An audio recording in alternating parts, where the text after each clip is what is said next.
Por si nos presentas a nuestro invitado de lujo. Gracias.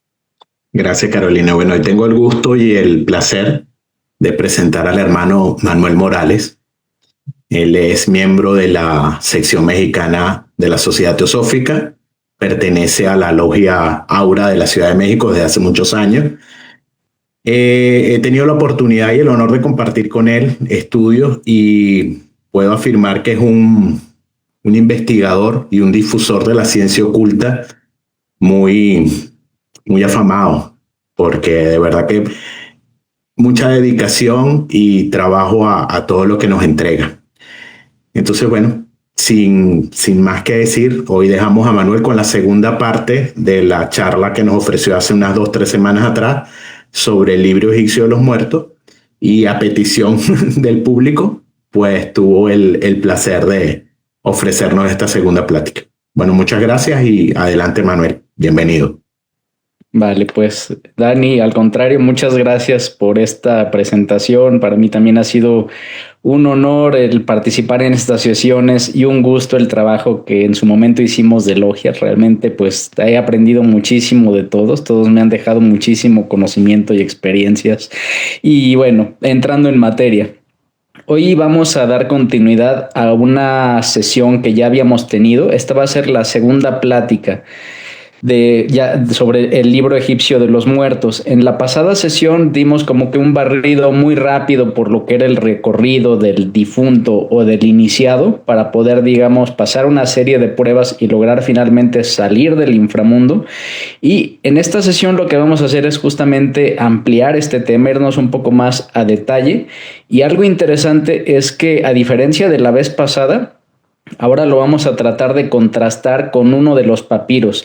Vamos a buscar leer uno de los papiros más relevantes, que es el papiro de Ani. Este es uno de los papiros que ya platicaremos, que es de los más completos y que fueron mejor conservados de las diferentes versiones del libro egipcio de los muertos, y vamos a barrerlo de arriba abajo. Vamos a empezar a revisar pues cuál era ese recorrido del difunto, cuáles eran las pruebas, con qué dioses se encontraba, qué tipo de ofrendas tenía que hacer, cuáles eran los peligros, las trampas, las transformaciones a las que tenía que llegar. Y bueno, de todo eso vamos a estar platicando en esta sesión.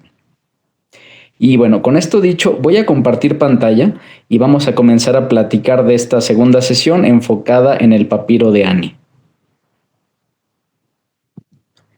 Y a ver.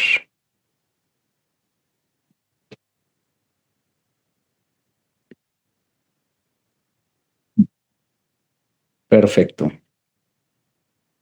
Bueno, pues comenzamos.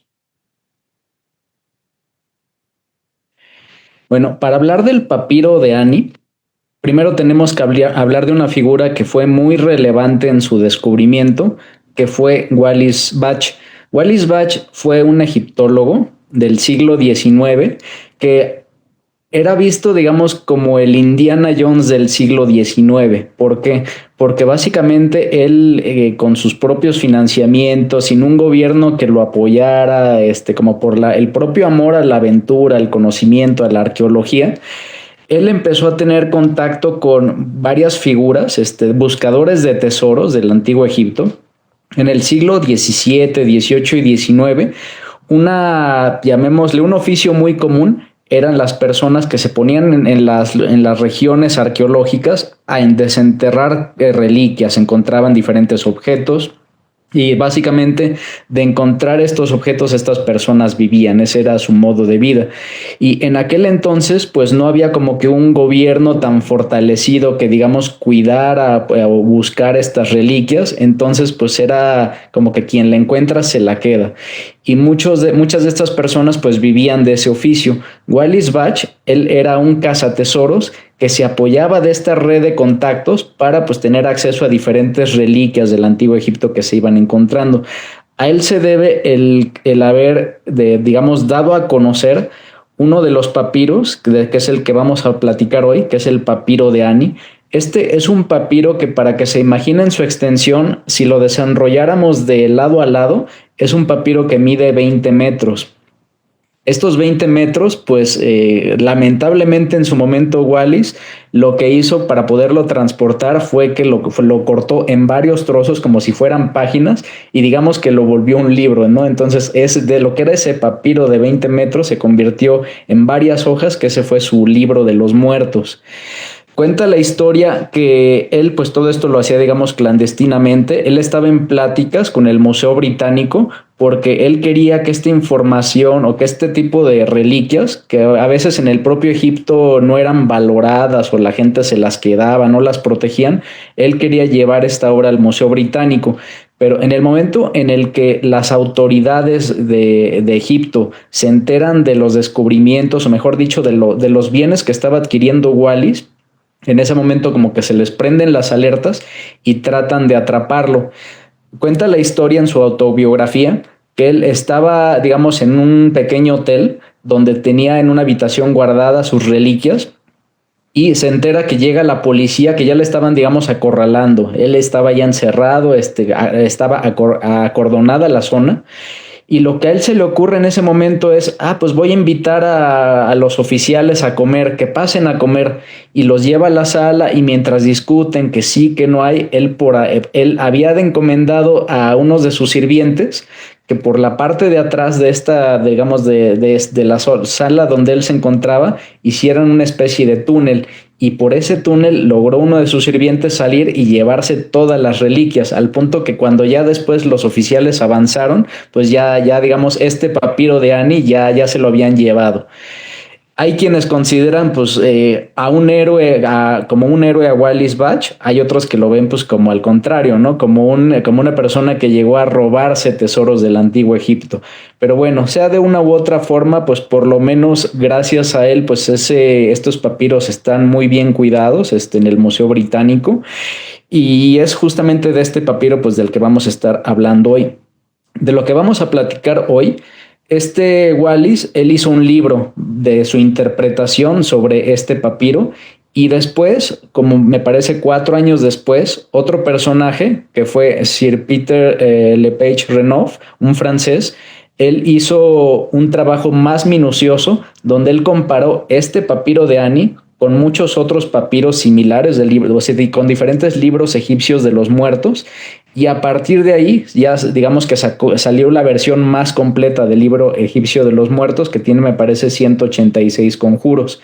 Esta versión de Renouf es la que hoy se considera, digamos, la más completa de todas y es la que yo le podría recomendar a quien quiera ahondar y profundizar en estos temas del libro oculto.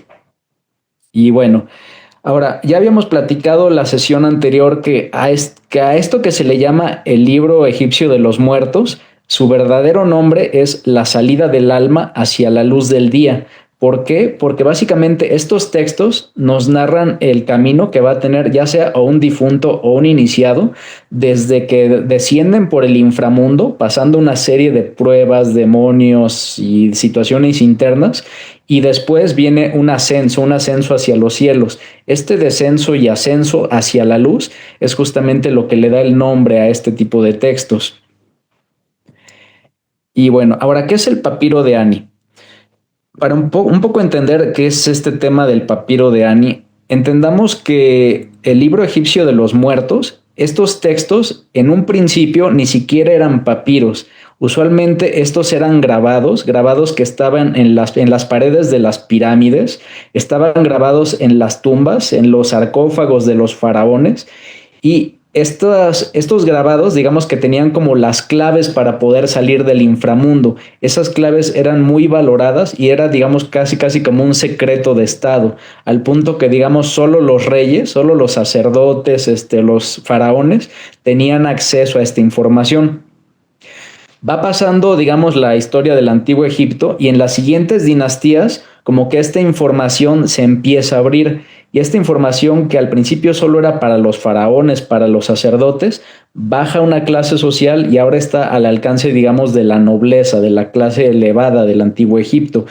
Y es a partir de ahí que, bueno, un noble no va a tener su pirámide, ¿no? Probablemente ni un sarcófago como los que tenían estos reyes. pero un noble sí podía tener un papiro era algo más asequible. Es así que lo que en un principio eran grabados en las pirámides, después se convirtieron en imágenes en estos papiros que acompañaban a las tumbas, digamos, de los nobles. Este era como su mapa de navegación. Se creía que cuando un fallecido, digamos, despertaba en el otro lado, él tenía una copia de este papiro y este era como su mapa de navegación. Aquí venían los conjuros que tenía que recitar, los lugares que tendría que visitar, los dioses y demonios que tendría que buscar o confrontar. Entonces, pues esto era invaluable, ¿no? Esto era de hecho un trabajo tan costoso que podía tomar meses de trabajo para un sacerdote hacer un documento de estos. Es por eso que realmente eran muy pocos los que tenían acceso a un libro egipcio de los muertos. Ahora bien, uno de esos nobles que gastando una fortuna probablemente tuvo acceso a que se le hiciera uno de estos papiros personalizados fue justamente Ani.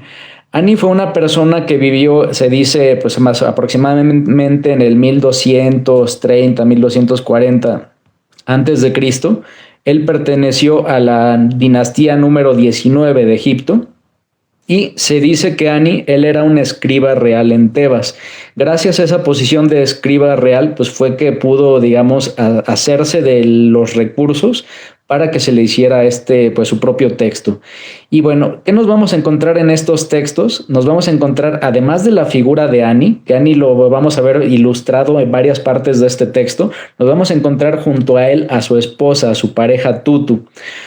De este modo podemos ver que este texto no era solo para Ani, este texto era para los dos, digamos, le iba a servir tanto a Ani, pero también iba a ser como una clave para su esposa cuando ella desencarnara. Este era un texto pues como de pareja. Y vamos a ver en todos los textos a esta pareja pues de Ani y de Tutu avanzando por las diferentes etapas del Duat. Ahora vamos a empezar a barrer básicamente este papiro de 20 metros que platicamos. Todo empieza con el descenso al Duat. Aquí voy a ir poniendo en la presentación usualmente de qué capítulo estamos hablando, para quien quiera después casarlo con los textos que hablamos de Wallis Bach, y después algunas notas. Entonces, lo primero es el descenso al Duat. En el descenso, pues era común que, por ejemplo, en el caso de los faraones, había toda una procesión donde personas, digamos, sacerdotisas, los ayudantes del rey, gente de la nobleza, iban en esta como peregrinación, cargando todos los utensilios, todas las reliquias que se iban a colocar, que se iban a enterrar junto con el faraón. Aquí vemos, por ejemplo, que están cargando una estatuilla de Anubis, que Anubis va a tener un papel bien importante, como lo veremos más adelante en el viaje del difunto. Hay una serie de figuras femeninas que usualmente eran como sacerdotisas o personas que participaban en las purificaciones. Vemos aquí, por ejemplo, el sarcófago de este faraón. Y vemos que está colocado en lo que sería como una especie de barca, pero esta barca realmente es un trineo. Si vemos, abajo tiene una especie de riel que es justo para poderlo deslizar sobre la tierra. Esto también tiene un simbolismo muy importante del que después hablaremos cuando lleguemos al Restau. Y bueno, aquí básicamente pues es cargado por su gente, van también los animales. A esta barca que es arrastrada por trineos y que forma parte del simbolismo del Restau se le conoce como la barca de Socaru. Y bueno, pues básicamente seguimos con la procesión. Aquí vemos gente cargando pues los utensilios, por ejemplo las vasijas, las vasijas que contenían en muchos casos los órganos internos del difunto. Estos órganos se embalsamaban y eran muy importantes, ya que se creía que el difunto cuando llegaba al otro lado iba a necesitar como que reconstruir su cuerpo, iba a volver a vivir como él había vivido antes, pero ese cuerpo que él tenía no lo podría reconstruir con éxito si todo su cuerpo en vida no era, digamos, embalsamado. Entonces, para estas personas era muy importante mantener su cuerpo físico en el mejor estado, incluso estos órganos internos, donde también cada órgano, como es el caso del corazón, tiene un simbolismo diferente. Entonces, bueno, aquí vemos a las personas cargando los utensilios, las vasijas con las vísceras, vemos una serie probablemente de sacerdotisas que están haciendo una especie de rituales de purificación sobre estos utensilios.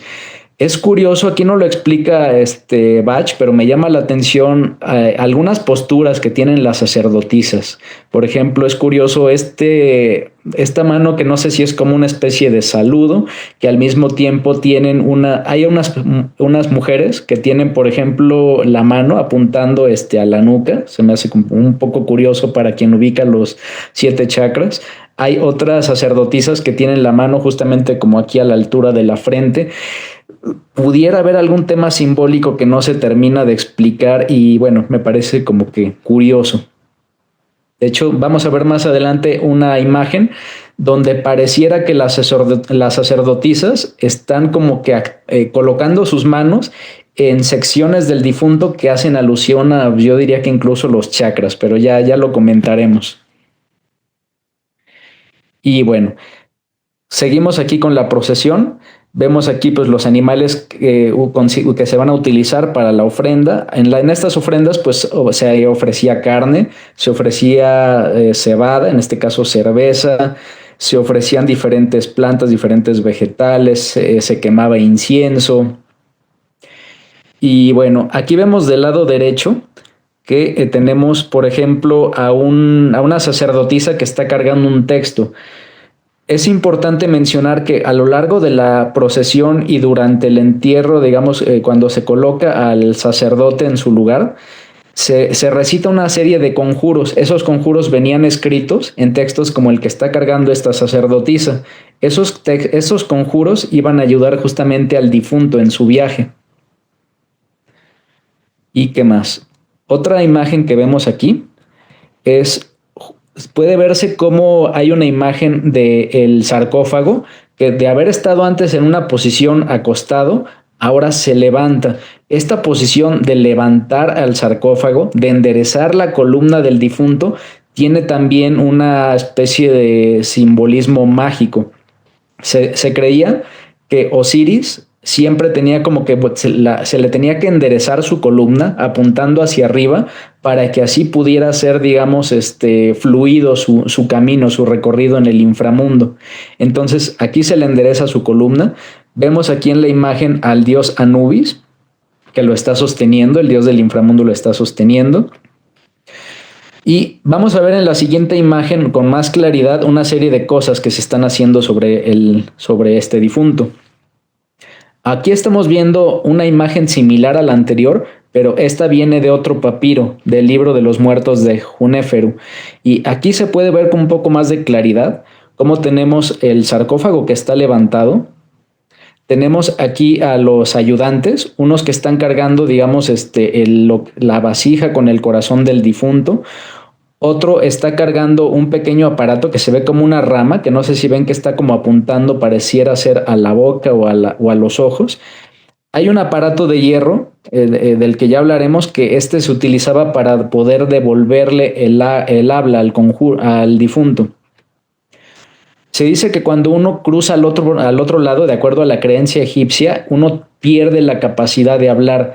De hecho, hay historias, por ejemplo, o sueños donde mucha gente menciona encontrarse algún ser querido fallecido y que este ser querido no habla, que son como mudos. Es curioso que esto mismo lo pensaban en el antiguo Egipto.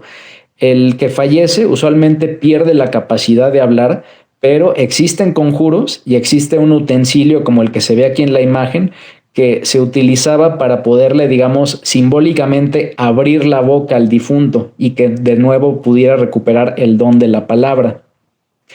Era crítico que el difunto tuviera el don de la palabra porque para muchas de las pruebas del inframundo él se iba a tener que valer, digamos, llamémosle en Oriente, de mantras o en general de palabras de poder, de conjuros que él iba a invocar y evocar para pasar diferentes pruebas. Entonces el habla era algo importantísimo. Aquí también pues vemos que se le está regresando al difunto el corazón, Se le está también poniendo algo cerca de la nariz para que huela lo que le llamaban el viento del norte, que el viento del norte pues se dice que mostraba el camino hacia, digamos, hacia los dioses, hacia Ra. Tenemos atrás de él a Anubis. Anubis simbólicamente lo está sosteniendo y este Anubis tiene una función purificadora. Él representaría, digamos, lo que sería el nigredo alquímico.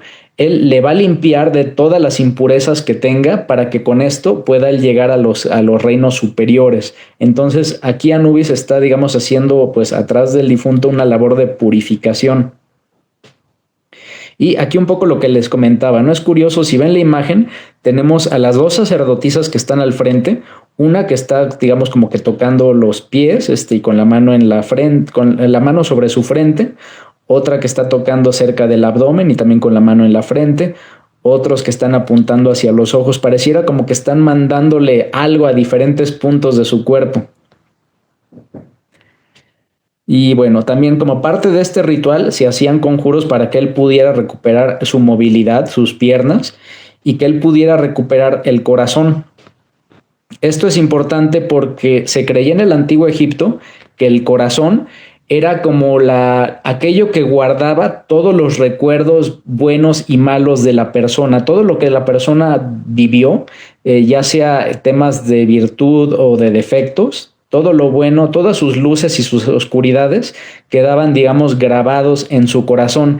Y ese corazón, digamos, iba a ser como aquello que le iba a ayudar más adelante cuando llegara al momento del juicio. El corazón es el que iba a hablar por él. Ahí venían todas sus memorias. Entonces también era muy importante que lo tuviera. Y bueno, vamos a seguir. Ahora, después de esta procesión, pues digamos, van a seguramente llegar a un subterráneo cuando se trataba de una pirámide, y llegando a una parte interna de la pirámide, tras bajar muchas escaleras, pues van a llegar a la cámara donde van a colocar el lugar de descanso de este difunto.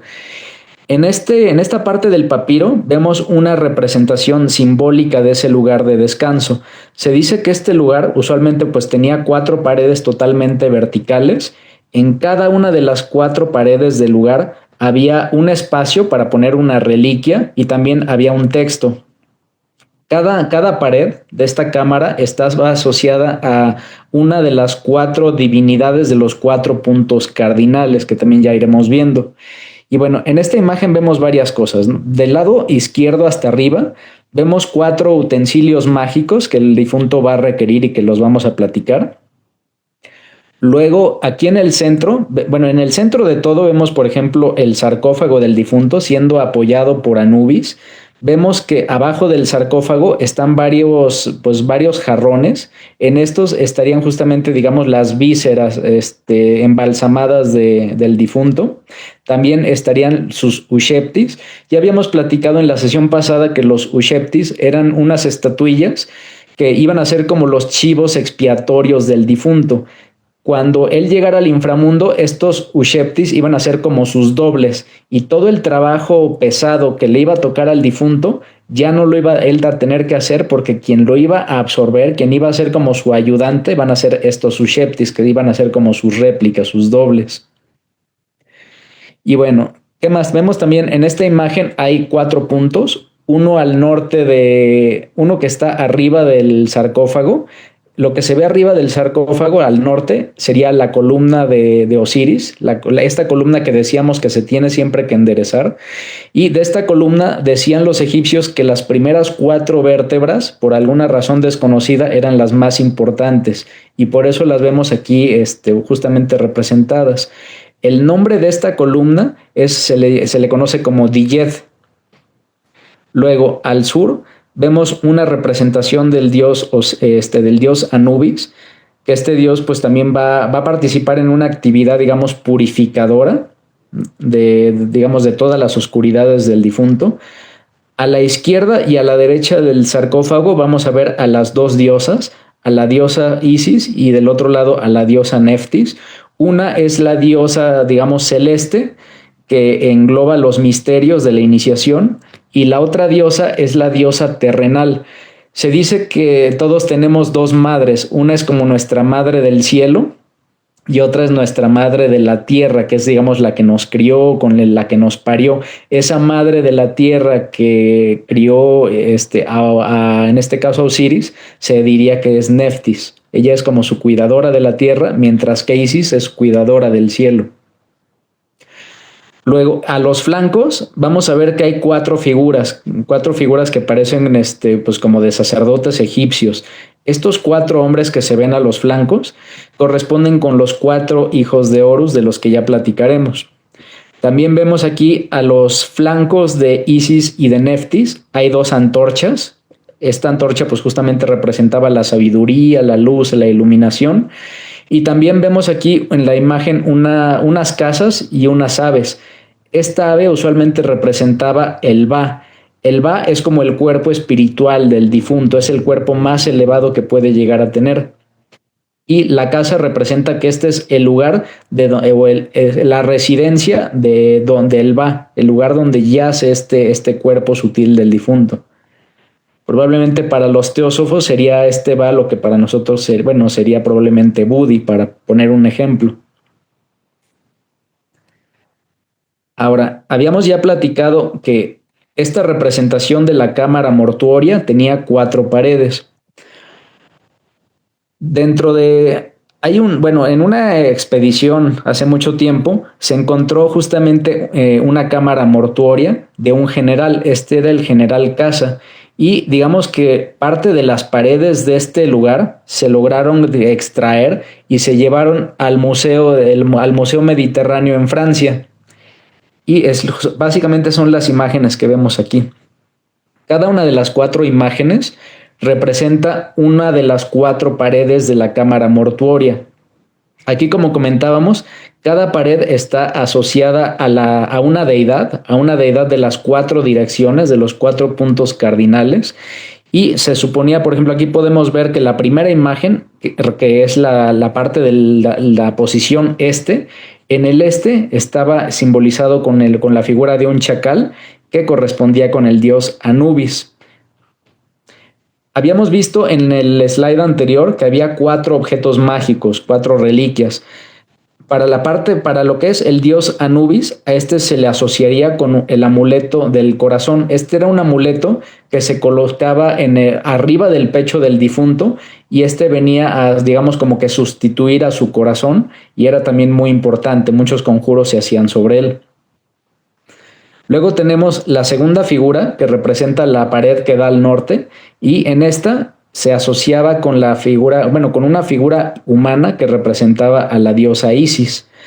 Aquí se dice que el amuleto mágico que correspondería con Isis es el segundo que vemos aquí en la imagen, que se ve como una especie de soga, ¿no? Este era una especie de pendiente, una especie de medallón que usualmente se le colocaba sobre todo a las mujeres que fallecían, y este representaba, digamos, el cinturón, la hebilla del cinturón de la diosa Isis.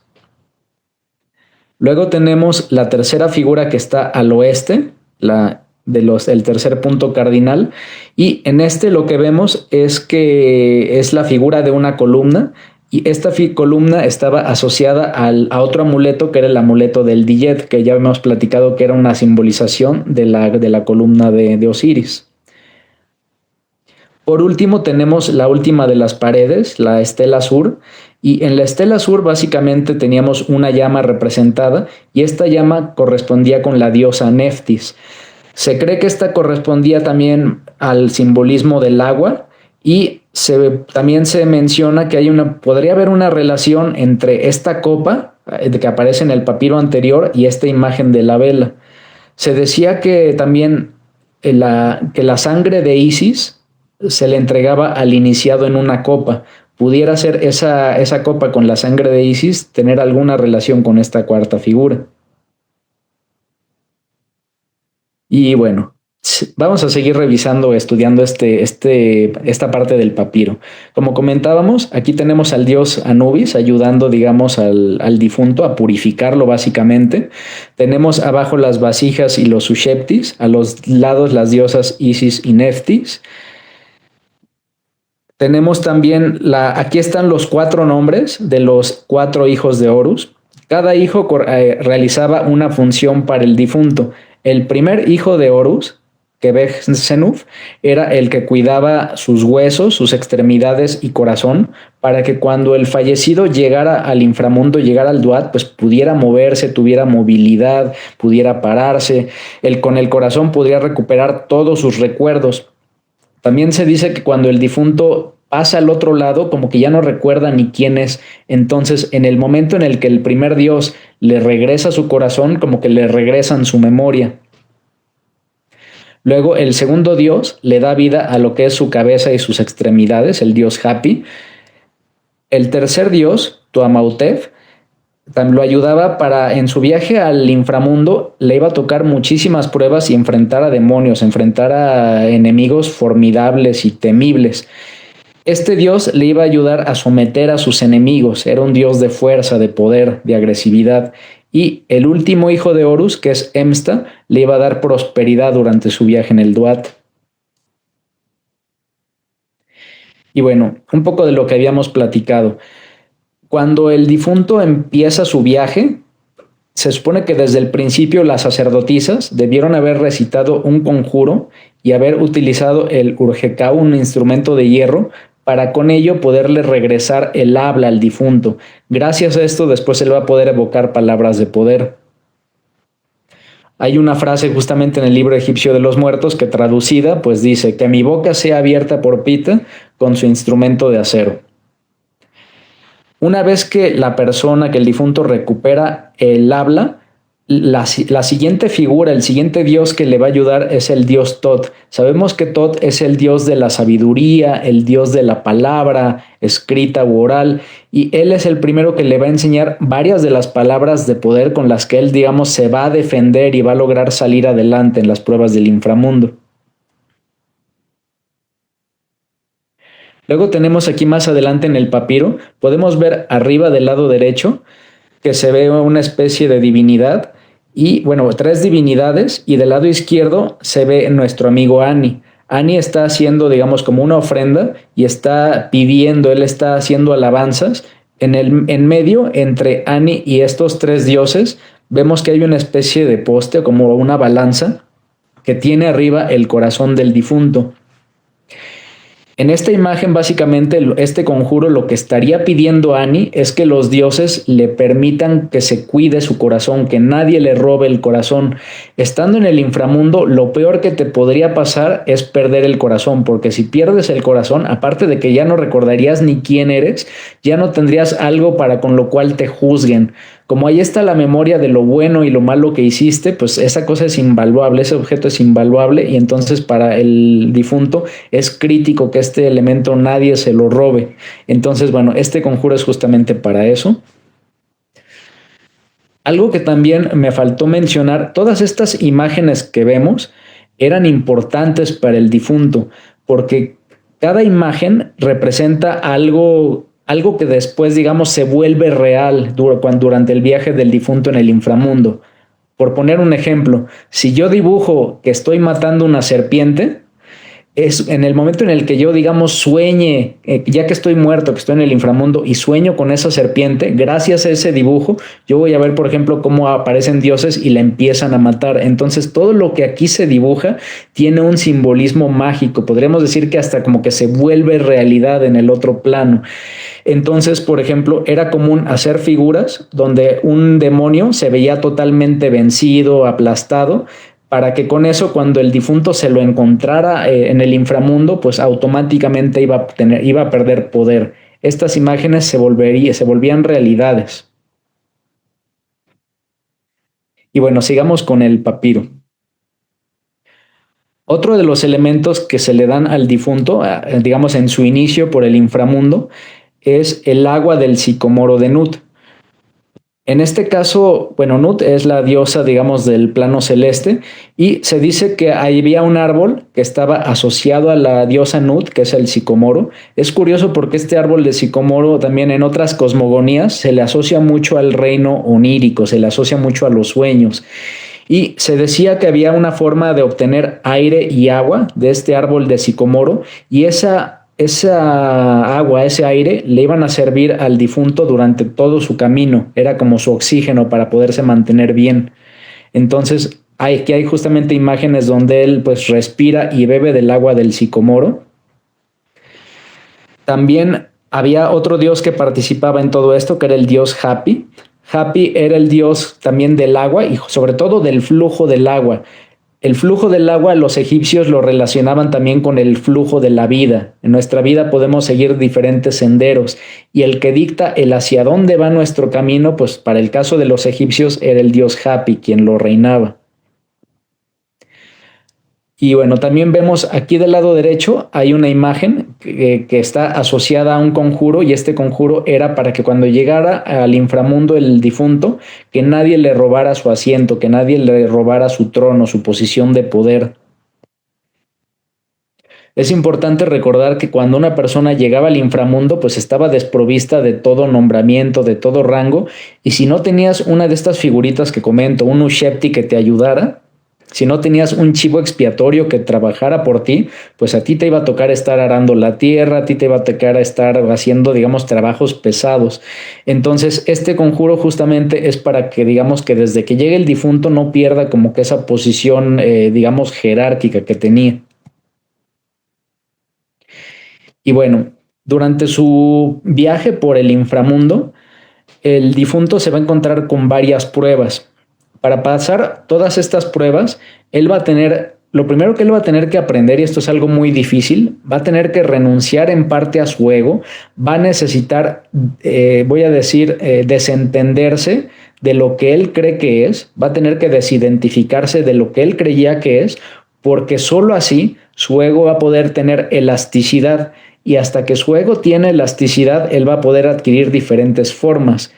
Aquí vemos en esta parte del papiro diferentes formas simbólicas asociadas a animales divinos, donde cada uno de estos animales tenía, digamos, un poder que le iba a ayudar al difunto a pasar alguna difícil prueba.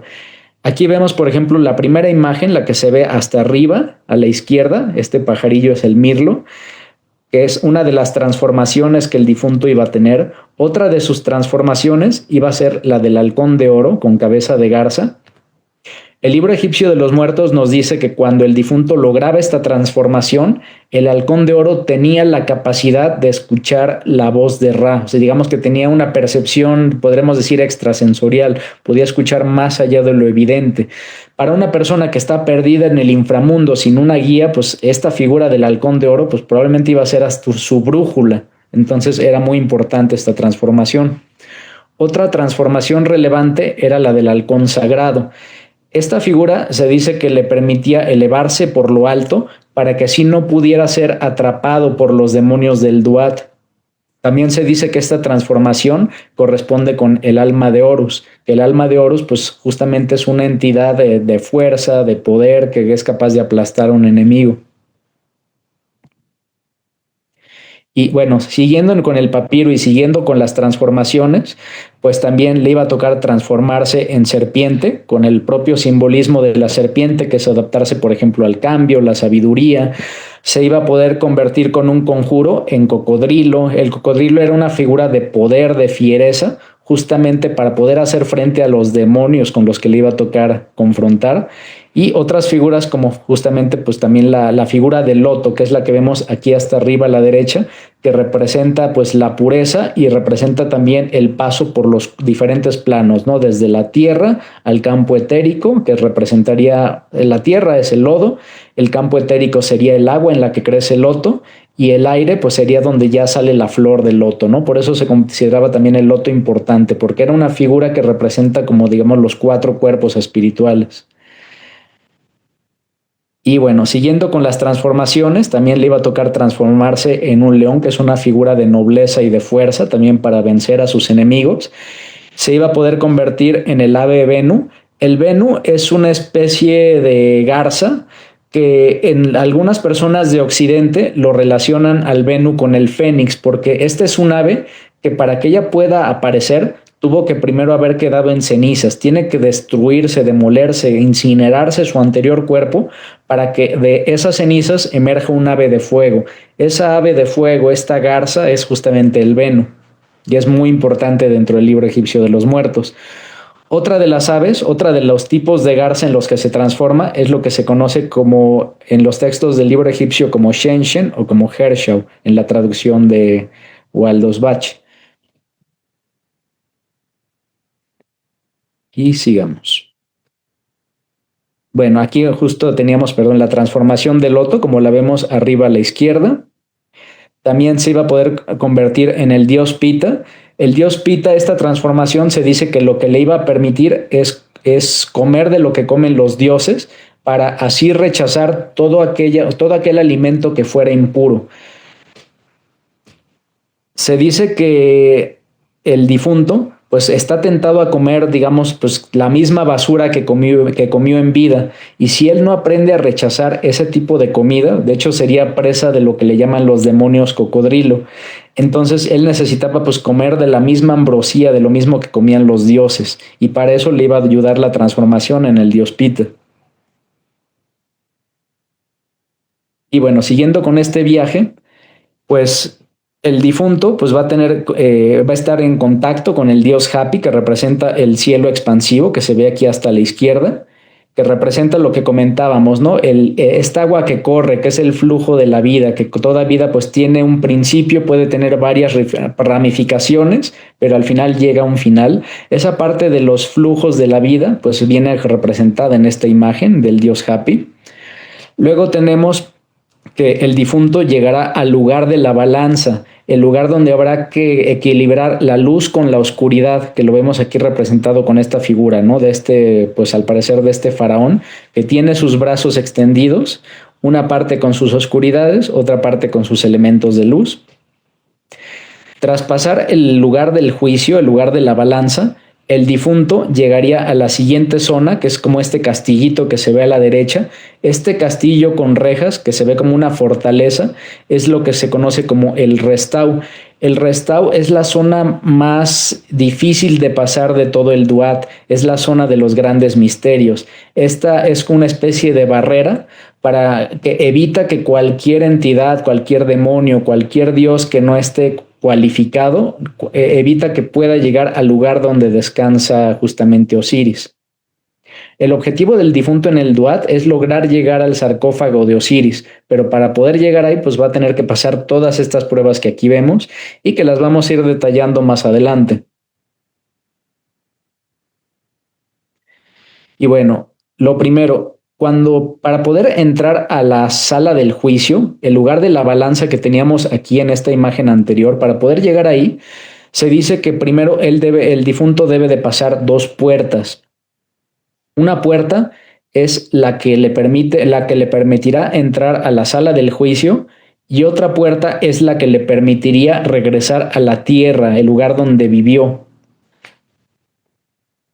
Y bueno, para poder llegar a estas puertas, se dice que él tiene que presentarse ante dos dioses y hacer sus, digamos, alabanzas y conocer el nombre secreto de cada dios. Solo así va a poder llegar al lugar del juicio. Y bueno, ahora, ¿cuál es el lugar del juicio? Que es lo que vamos a ver en la siguiente diapositiva. Tras pasar estas dos puertas, va a haber otras 42 puertas, 42 guardianes en la casa de Mat, que se le conocía como Ávidos. Mat, recordemos que es la diosa de la justicia, es la diosa, digamos, del juicio. Y en cada una de estas puertas, el difunto se iba a tener que presentar con un diferente guardián, con una diferente deidad. Iba a necesitar conocer su nombre secreto de cada una de las deidades y hacer aquí lo que se le conoce como la confesión negativa. ¿Qué es la confesión negativa? Una serie como de 40 o más de 40 puntos donde el difunto recita, por ejemplo, yo no he robado, yo no he matado, yo no he engañado, yo no he obligado a trabajar a nadie más de lo necesario. Una serie de nos, de todo lo negativo que la persona siempre evitó, es lo que él va a tener que declarar con todos estos 42 guardianes. Ahora, como comentaba, para llegar aquí y que le vaya bien al difunto, él va a tener que, por cada uno de estos guardianes, él debió haber previamente conocido su nombre secreto y los atributos asociados a cada dios. De hecho, es curioso porque se dice que cada uno de estos 42 sus atributos corresponderán con alguna situación del difunto. Si el difunto tenía una situación en su vida que no la, digamos, una situación de vicio o algo que no logró afrontar, una prueba, cada una de esas pruebas que el difunto tuvo en su vida la va a ver simbolizada con cada uno de estos 42 guardianes. Entonces, esta parte le va a confrontar al difunto con probablemente todos los momentos más criticables o más duros del tiempo en el que vivió. Él va a necesitar tener total transparencia para aceptar lo que haya hecho mal, purificarse, y conociendo la virtud de cada dios y su nombre secreto, pues solicitar que se le conceda el paso. Se dice que en estas puertas pues había tanto guardianes buenos, digamos, positivos, como neutrales, pero también había deidades, digamos, demonios que eran destructivos, que no solo no te dejarían pasar, sino que corrías el riesgo de morir, de perder tu segundo cuerpo en esa prueba. Tras pasar a las 42 puertas de estos 42, digamos, jueces, que son los que vemos también representados en la siguiente parte del papiro aquí arriba, por fin el difunto iba a llegar con su corazón lo más purificado. Ya con toda la expiación de estas 42 puertas, el difunto iba a ser guiado por el dios Anubis y el dios lo iba a poner frente a esta balanza. Y aquí vemos, por ejemplo, Anubis cómo está equilibrando. Del lado derecho se ve una pluma en la balanza. Esta pluma representa la justicia, representa a la diosa Mat, y del lado izquierdo vemos que se coloca el corazón del difunto. Este corazón debería de ser igual o más ligero que la pluma. Si eso no fuera así, si el corazón era más pesado que la pluma, entonces quiere decir que la persona no tuvo una vida virtuosa. Y en este caso él estaría condenado a que su alma fuera usada para alimentar al demonio Amit. El demonio Amit es el que se ve aquí hasta la derecha, no sé si alcanza a ver una figura, que es una especie de cocodrilo, que tiene también como aspectos felinos y también cuerpo de hipopótamo. Este es el que, digamos, se comía el alma del difunto si el juicio no era favorable. También vemos aquí en la imagen al dios Tot. Recordemos que el dios Tot también es el dios del equilibrio. Él es el consorte de la diosa Mat. Y aquí lo vemos que está justamente como con una regla midiendo. Él es el que mide, él es el que busca justamente este equilibrio, el que tiene las medidas perfectas. Y bueno, solo si este juicio es favorable, él va a estar en posibilidad de seguir adelante de la sala del juicio para ahora sí tratar de llegar al lugar donde reside el sarcófago de Osiris. Y bueno, tras pasar esta prueba del juicio, esta prueba de la balanza, el difunto va a llegar a la parte más oscura. Aquí hablábamos que todo esto es un descenso. Todo este descenso ocurre en la noche y cuando llegamos a este punto es que estamos en la parte más oscura de la noche. Hemos llegado al final de la noche. El final de la noche dentro del Duat se le conoce como el Restau. Este, decíamos, es el lugar de los grandes misterios. Es el lugar donde quien reina es el dios Horus. Y mientras que en todas las regiones anteriores del Duat el difunto podía navegar en una barca, aquí de repente se da cuenta el difunto que ya no hay agua, aquí ya es arena que al poco tiempo se convierte en piedra, ya no es posible pasar con la barca. Es ahí donde esta barca se tiene que convertir ahora en una especie de trineo, que es el que comentábamos al principio de la plática, en lo que es la barca Socaru. En esta barca se va a poner abajo un trineo y con eso se va a poder, digamos, deslizar y va a poder cortar la piedra. Esta parte de deslizarse en la piedra nos da a entender que el Restau es una zona, digamos, totalmente densa. Es la parte más densa, más gruesa de todo del Duat. Dentro de este lugar, el difunto va a tener una misión importante. Él tiene que encontrar una reliquia que se le conoce como el Ojo de Horus. El Ojo de Horus es el único instrumento mágico que le va a permitir encontrar cómo escapar del Restau. De otro modo podría permanecer pues toda la eternidad en ese lugar perdido. Solo el Ojo de Horus es el que le va a mostrar, como si fuera una especie de faro, dónde es la salida de este lugar de oscuridad. Dentro de los misterios de estos textos se dice que aquel dios que ayuda en este caso a Ani a encontrar el ojo perdido de Horus es el dios Tot. El dios Tot es aquel que le revelaría la posición secreta. Algunos estudiosos creen que esto es un misterio de tipo, digamos, astrológico, porque al dios Tot se le relaciona con la luna. No sé si han visto que el dios Tot tiene esta cara como de ibis, y ese pico del ibis se relacionaba justamente como con la forma de la luna.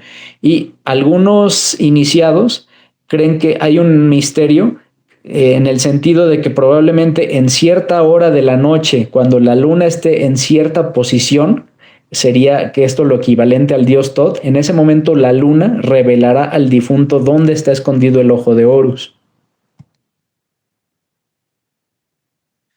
También dentro de lo que es esta prueba, dentro del Restau, al difunto se le cuenta una historia, se le cuenta la historia de la pelea entre Horus, que representa la luz, la sabiduría, y el dios Set, que representa el caos, representa la oscuridad.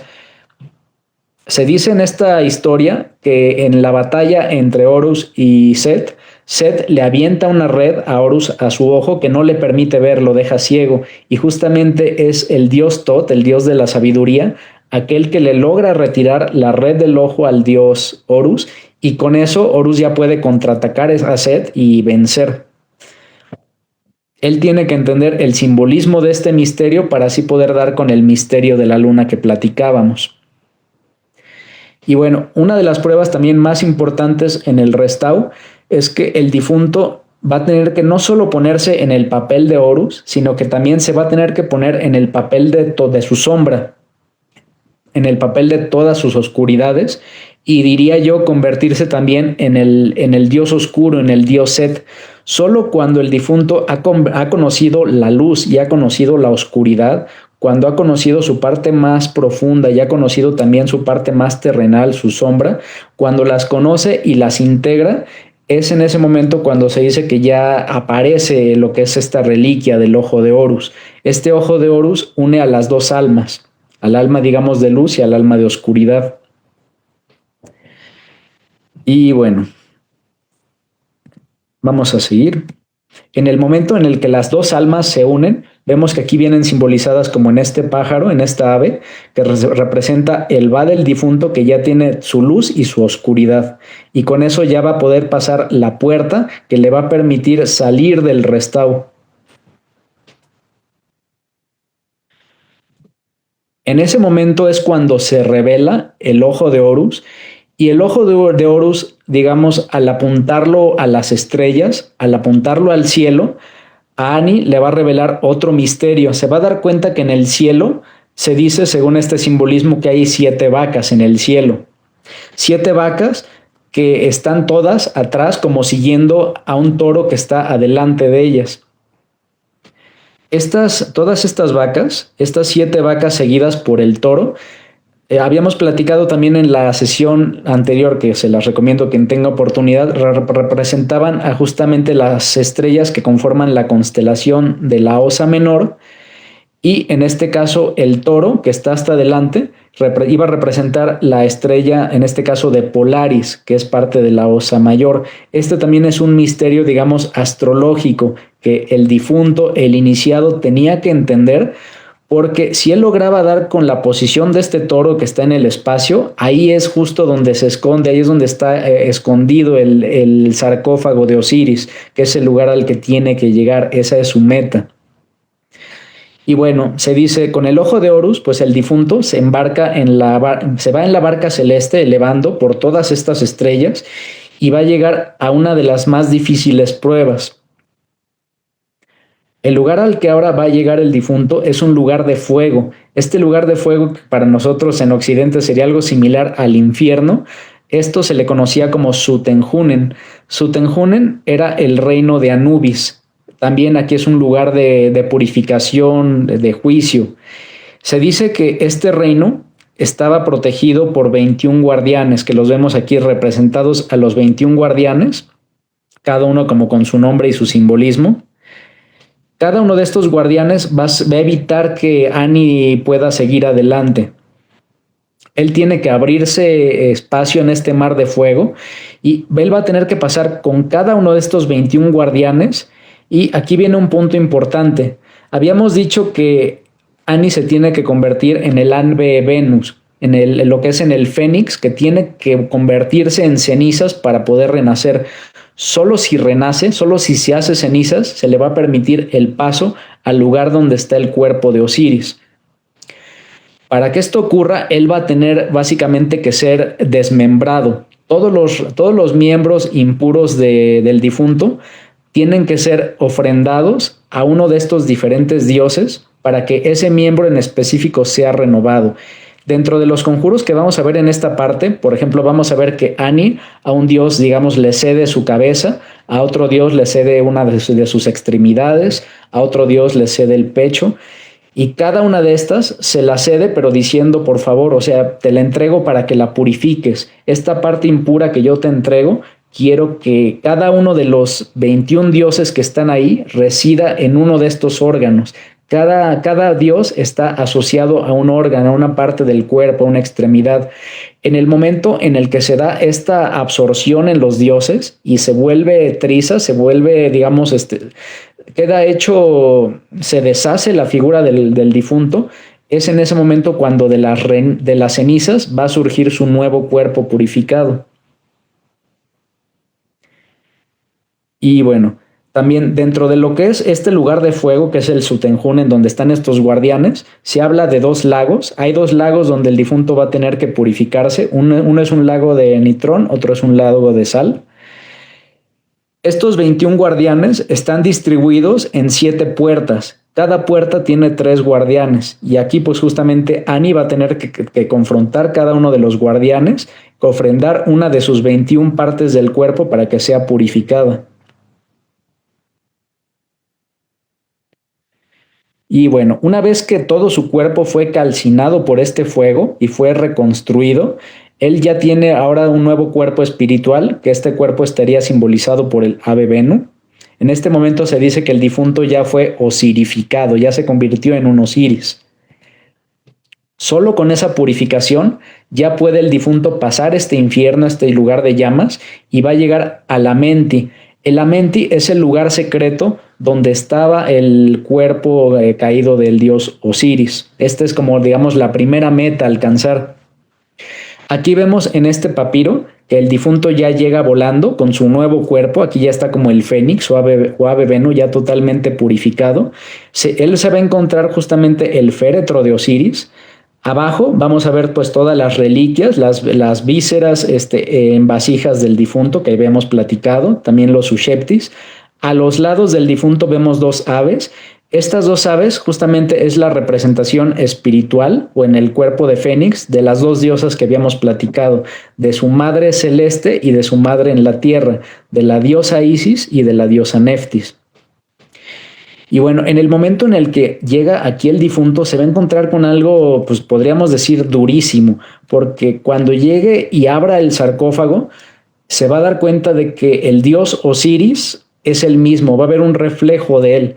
Es ahí cuando le cae como este 20 de caray, o sea, me queda ahora todo claro, he muerto, yo estoy muerto, ya no estoy, ya he dejado la tierra, estoy en una nueva etapa. Es hasta ese punto cuando al difunto le cae totalmente ese 20, que es cuando, digamos, se completa esta purificación. Y bueno, es cuando ya, digamos, empieza a irradiarse de luz este lugar.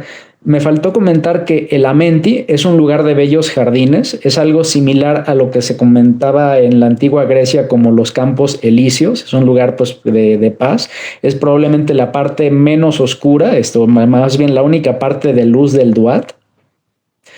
Y bueno, es en ese momento que ya con el cuerpo del ave Venu e integrado y cayéndole el 20 de que él es Osiris y que tiene que elevarse, es en ese momento en el que él adquiere, digamos, su última, bueno, una de las transformaciones más importantes, que es la del carnero. El carnero se asocia con un animal de fuerza, que tiene el poder para atravesar la tierra, para perforar.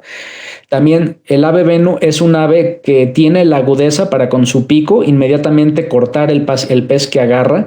Estamos hablando que, digamos, en este momento la persona tiene una gran sensibilidad, tiene una gran astucia, sabiduría y está listo ahora sí para emprender el ascenso. Con esto hemos acabado el flujo de bajada, ya terminó el ascenso, ya llegó la parte más oscura de la noche y ahora está justo comenzando la mañana. Y bueno, aquí vemos un poco más en esta continuación del papiro. Vemos que aquí pues el difunto ya se convirtió en el hijo de Osiris, ya se convirtió en el dios Horus. Viene aquí tomado de la mano de su esposa, de Tutu. Aquí está presentando una serie de ofrendas, en este caso al dios Osiris. Vemos a Osiris sentado con la diosa Isis y Neftis atrás de él. Y hay algo interesante. Vamos a ver que enfrente de este Osiris que está sentado hay un pequeño loto. Este loto tiene arriba 4 figuras. Estas 4 figuras son los 4 hijos de Horus que ya habíamos mencionado casi al principio, que eran los que habían sido representados en la cámara mortuoria. Hay un misterio también aquí iniciático donde se dice que el trono de Osiris está sobre agua. De esa agua crece un loto y de este loto crecen estas 4 figuras. Solo aquel que sabe hacer que esta agua fluya, que crezca el loto y que aparezcan los 4 hijos de Osiris, es aquel que estaría con las posibilidades de integrarse. Este misterio iniciático se comenta, pero nadie explica realmente qué podrá significar. Y bueno, ¿qué más? Esta parte ya la vimos. Una vez que la persona se ha vuelto un sol, se ha osirificado, en este momento inicia el ascenso. Es ahí cuando se dice que él tiene que integrar 2 direcciones, la del este y la del oeste.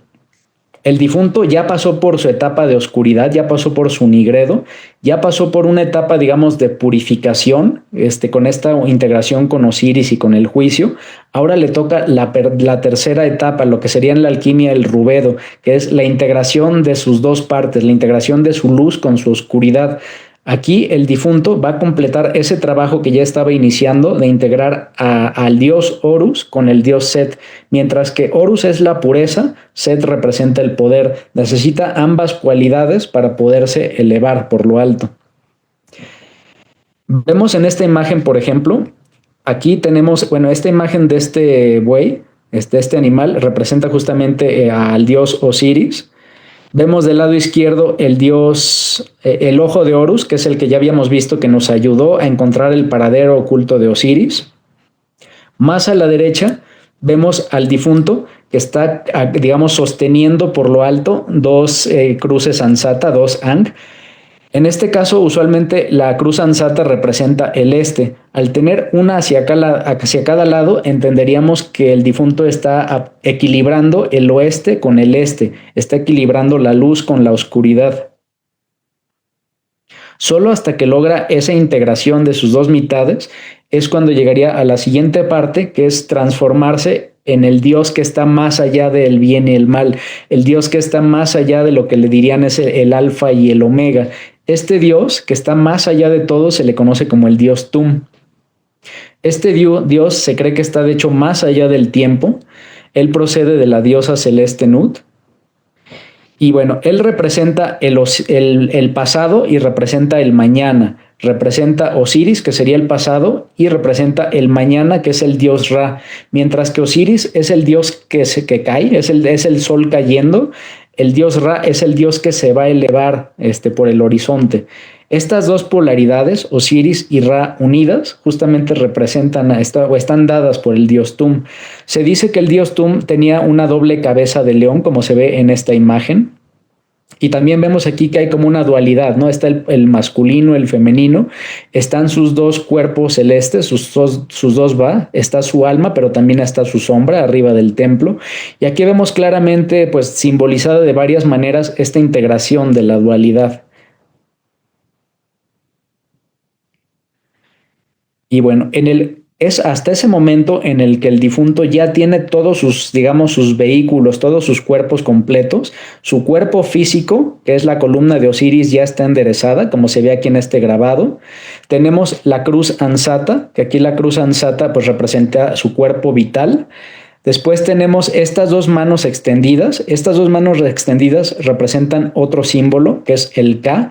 El Ka en Egipto sería lo que para nosotros en teosofía sería el doble etéreo, y arriba de este Ka está el Sol, que el Sol sería como nuestro cuerpo espiritual, el que ya integró las dos mitades. Aquí vemos básicamente como el cuerpo ya totalmente reconstruido del fallecido, el cuerpo de Osiris. A los lados están las dos diosas. Y es hasta que el cuerpo está totalmente reconstruido que se dice que hay 6 guardianes, 6 le llaman sinocéfalos. No sé si ven aquí estos como changuitos que se ven a la izquierda y a la derecha del sol. Estos son los que custodian la compuerta para que pueda, digamos, el sol de nuevo salir. Se dice que si estos sinocéfalos no hicieran su labor, pues básicamente el sol no saldría por el horizonte. Ellos son los que abren la puerta. Esto también está asociado a una tradición del antiguo Egipto. Se decía que en los lugares, por ejemplo, de selva, lugares más salvajes de Egipto, donde había sinocéfalos, había este tipo de monos, cuando salía el sol se decía que había un ruido insoportable porque los monos del lugar, en cuanto salía el sol, todos se ponían a gritar como despavoridos. Es a partir de ahí que muchos creen que este grito de los monos, a la hora de salir el sol, se asocia justamente pues, a estos 6 sinocéfalos. De estos sinocéfalos, usualmente podríamos decir que son 2 al oeste, 2 al este y otros 2 que corresponderían al sur del sol, que ya lo vamos a ir viendo. Estos sinocéfalos son como los intermediarios. Además de ellos abrir la compuerta para que el sol pueda salir, ellos son los que preparan las ofrendas para el dios superior, para el dios Ra. Y bueno, esas ofrendas que preparan los sinocéfalos, aquí las vemos también preparadas por Ani y por Tutu del lado derecho.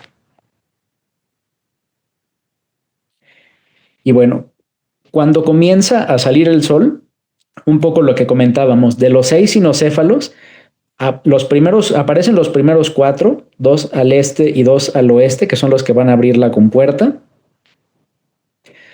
Estos sinocéfalos también tienen una función purificadora. Ellos evitan que llegue cualquier tipo, digamos, de suciedad a los reinos celestes. Tienen una función como de filtro. Ellos excretan todo aquello que está desordenado.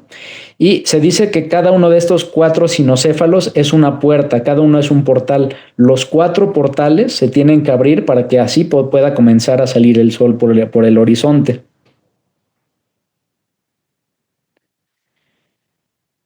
Y bueno, en el momento en el que la puerta se abre, ahora sí el difunto va a poder abordar una siguiente barca. Ya había pasado por la barca que desciende, ahora va a pasar por la otra barca que es la barca de la mañana, la barca que asciende. Esta barca de la mañana es la barca Matit. Para él poder ingresar a esta barca también necesita recitar un conjuro. Aquí es básicamente un conjuro para pedir permiso al dios Ra. Él tiene que pedir permiso para poder abordarla y subir. Y aquí vemos, por ejemplo, en esta imagen que está la barca de la mañana, está el dios Ra y él está cargando la cruz ansata, él está cargando Lang. Habíamos mencionado que esta cruz representa el este. ¿Esto por qué es? Porque cuando amanece sabemos que el sol, cuando sale por el horizonte, el sol siempre sale del este. Entonces, esta salida del sol por el este también está representado por esta cruz. Y bueno, cuando se le concede el permiso en este caso a Ani no va a ir solo, sino que en su ascenso, él va a ir también acompañado por todos esos dioses que conoció, que lo ayudaron o que confrontó. Todos ahora van a ser sus aliados. Él no va a estar solo en este ascenso, sino que va a estar acompañado de todos los dioses. Y algo curioso es que todos estos dioses que lo acompañan van a estar preparados para la batalla, están armados. Y uno diría, bueno, pues ¿están armados para qué? Lo que pasa es que vamos a entrar a la que probablemente sea la prueba más difícil. En la mañana, cuando el sol se va elevando y llega a las nubes, se va a encontrar, en este momento ya no somos Osiris, porque Osiris es el dios del ayer, ahora somos el dios Ra que sale por el horizonte, y el peor enemigo del dios Ra, de acuerdo a la cosmogonía egipcia, su principal enemigo era una serpiente. Esta serpiente se le conocía como la serpiente Apophis. Esta serpiente la vemos también representada en algunos papiros como un círculo, como una especie de ouroboros, y esto es porque también esta serpiente representa los ciclos sin final. Es una especie de ser que si te atrapa, pues ya te puedes quedar, digamos, en ciclos, dando vueltas y vueltas y vueltas para siempre. Y bueno, en este caso todos los dioses van a estar unidos con Ani, quien ya convertido en el dios Ra va a confrontar a esta serpiente, y en este momento Ani va a tomar una de las formas más importantes del dios Ra, que es la de este felino, el felino Mau. Cuando se convierte en el felino Mau, aquí vemos que está como armado con un cuchillo, y lo que va a hacer es empezar a cortar, a cercenar a la serpiente en varios pedazos. Algo que es curioso es que en estos papiros se dice que él nunca mata a la serpiente, él simplemente la somete, la inmoviliza. Aquí vemos cómo, por ejemplo, la luz nunca destruye a la oscuridad, simplemente la va a controlar, la deja a raya. Siempre la luz y la oscuridad van a estar alternando, pero nunca uno destruye al otro. Y bueno, tras esta lucha, vemos también aquí en el papiro que todos los dioses están armados con cuchillos, básicamente todos van contra la serpiente, y una vez que la serpiente es sometida, pues ya se pasa a la siguiente etapa. Dentro de este rito hay un conjuro para vencer a la serpiente, donde se dice que se hacía una imagen de cera de la serpiente, y esta imagen de cera, el sacerdote tenía que partirla en varios pedacitos. Y esto era un poco lo que platicaba. Las imágenes en los ritos se vuelven realidades en el mundo de los sueños o en el mundo de la muerte. Entonces, en el momento en el que parten esta imagen de la serpiente de cera en varios pedazos, se va a materializar que también, digamos, el difunto en esta figura de felino pues pueda conquistar a la oscuridad. Vemos también aquí en esta imagen como la columna de Osiris está levantada, pero aquí hay algo curioso, ya no es una columna, son dos columnas. Vemos esta dualidad totalmente completada. Y bueno, una vez que logra pasar a las nubes, me faltó mencionar también, esta serpiente se dice que la encuentra en las nubes porque los egipcios creían que las nubes eran las escamas de esta serpiente. Esta era una serpiente que se decía que era grandísima, que medía varios kilómetros, y justo sus escamas eran estas nubes que se interponían con el sol a la hora de que el sol trataba de ascender. Una vez que el sol pasa las nubes, una vez que pasa la serpiente, ya llegamos a la siguiente y última barca. Esta es la barca de la tarde, donde ahora el difunto va a tener que salir y ahora pedir permiso a la diosa Serket. Esta es la diosa con cabeza de escorpión, y le va a tener que pedir la autorización para también poder justamente subir. Y perdón, esta no es cabeza de escorpión, esta es cabeza de escarabajo, que el escarabajo representaba también el sol naciente. En el momento en el que se sube Ani y su esposa, Ani Tutu, a la siguiente barca de la tarde, vamos a ver que ya habíamos visto antes los primeros 4 cinocéfalos, 2 al este, 2 al oeste. Ahora van a salir los otros 2, los 2 cinocéfalos que están al sur, que los vemos aquí del lado derecho también representados. Estos le van a abrir la última de las puertas para que ya pueda llegar al lugar de descanso. Va a llegar el difunto en la nueva barca hacia el lugar de las estrellas. Aquí hay 2 tipos de estrellas. Hay estrellas que son las errantes, que son las que siempre van cambiando, y otras que son las inerrantes. El difunto va a pasar por los 2 tipos de estrellas, que es la parte más alta a la que podría llegar, y justo ahí es donde ya va a llegar, para terminar esta plática, con el lugar de descanso. La parte final de este recorrido, una vez que ya terminó su descenso y su ascenso el difunto, va a llegar a lo que se le conoce como los jardines de Hopetit y Yaru. Este es un lugar que tiene varios ríos. Él se va a ir trasladando por su barca celeste, y este lugar con ríos tiene una serie de islas. En esas islas es donde viven todos los dioses. Él en este lugar que ya es la meta, ese lugar de descanso, él va a entablar amistad con los dioses, él va a recuperar mucho de lo que fue su vida en la tierra, él va aquí a cosechar, va a sembrar, va a arar la tierra, muchas de las funciones que antes hacía en la tierra, aquí las va a volver a hacer, pero digamos magnificadas, es como una nueva tierra mejorada, como una nueva tierra bendecida.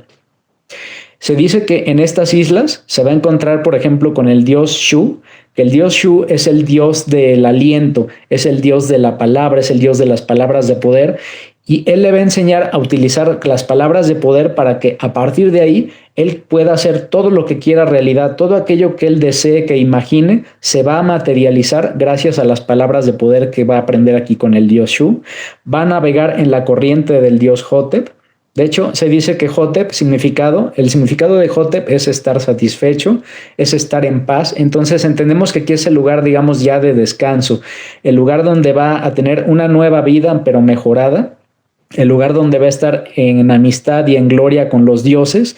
Y aquí se dice que él va a arar, va a sembrar, va a comer, beber y también va a amar.